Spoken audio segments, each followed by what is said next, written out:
आज मैं आपको हड़प्पा संस्कृति, जो विश्व की सबसे प्राचीन और विकसित सभ्यताओं में से एक है, के बारे में बताने जा रहा हूँ। यह सभ्यता, जिसे सिंधु घाटी सभ्यता भी कहा जाता है, लगभग 2600 ईसा पूर्व से 1900 ईसा पूर्व तक भारतीय उपमहाद्वीप में फली फूली। यह सभ्यता अपने शहरी नियोजन, उन्नत वास्तुकला और सामाजिक संगठन के लिए प्रसिद्ध है। हड़प्पा और मोहनजोदड़ो इस सभ्यता के दो प्रमुख शहर थे, जो आज के भारत और पाकिस्तान में स्थित है। इन शहरों की खोज 1920 के दशक में हुई और तब से यह पुरातत्वविदों और इतिहासकारों के लिए आश्चर्य का विषय रही है।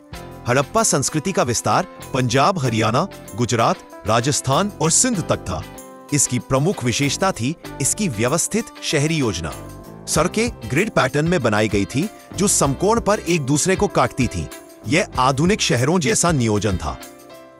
हड़प्पा सभ्यता के लोग उन्नत इंजीनियरिंग के माहिर थे।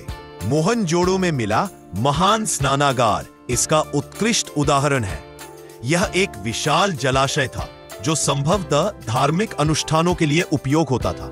इसके अलावा घरों में जल निकासी की व्यवस्था, नाले और कुएं इस सभ्यता की स्वच्छता के प्रति जागरूकता को दर्शाते हैं।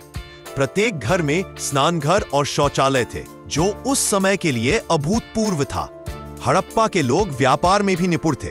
उन्होंने मेसोपोटामिया, मिस्र और अन्य क्षेत्रों के साथ व्यापार किया।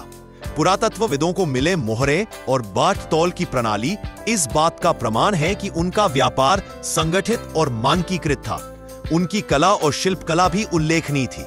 मिट्टी के बर्तन, मूर्तियां और आभूषण उनकी सौंदर्य बोध और तकनीकी कौशल को दर्शाते हैं। नृत्य करती कन्या की कांस्य मूर्ति और पशुपति मोहर उनकी कला के शानदार नमूने हैं।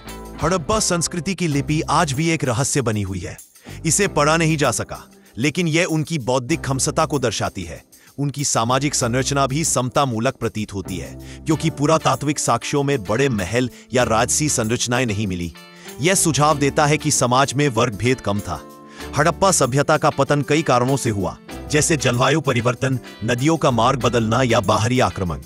फिर भी इसकी विरासत आज भी भारतीय संस्कृति में देखी जा सकती है। यह सभ्यता हमें संगठन, स्वच्छता और व्यापार की महत्ता सिखाती है। आइए हम इस प्राचीन धरोहर को संरक्षित करें और इसके गौरवशाली इतिहास से प्रेरणा लें। धन्यवाद।